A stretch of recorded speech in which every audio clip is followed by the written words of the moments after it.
ഇല്ലച്ചോ. അയാൾ പിന്നെ പള്ളി വന്നില്ല. ഒരു 3 ആഴ്ച കഴിഞ്ഞപ്പോൾ ആരോ പറഞ്ഞു അയാൾ മരണപ്പെട്ട് അവിടെ ചെന്നപ്പോഴാണ് അച്ഛനൊക്കെ മനസ്സിലാവുന്നത് അയാൾക്ക് അസ്ഥികൾക്ക് ക്യാൻസർ വന്നിട്ട് ഭീകരമായ ഒരു അവസ്ഥയിൽ കൂടെ അതിനൊക്കെ വകവയ്ക്കാതെ ജീവിക്കുന്ന ഒരാളാണ്. അസ്ഥികളിലാണ് ബോൺ ക്യാൻസറിൻ്റെ ഒരു ഭേദം. അരയ്ക്ക് താഴോട്ട് നിൽക്കാൻ പറ്റില്ല. കൂടിപ്പോയി 2 മിനിറ്റ് 3 മിനിറ്റ് അയാൾ കുഴഞ്ഞ് ഇരുന്നു പോകും.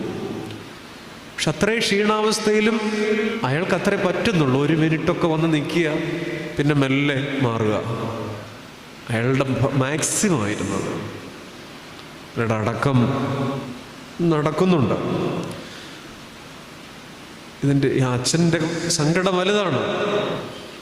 അയാളെ മനസ്സിലാക്കാൻ പറ്റിയില്ലല്ലോ. നമ്മുടെ പ്രശ്നം ഇതാണ്.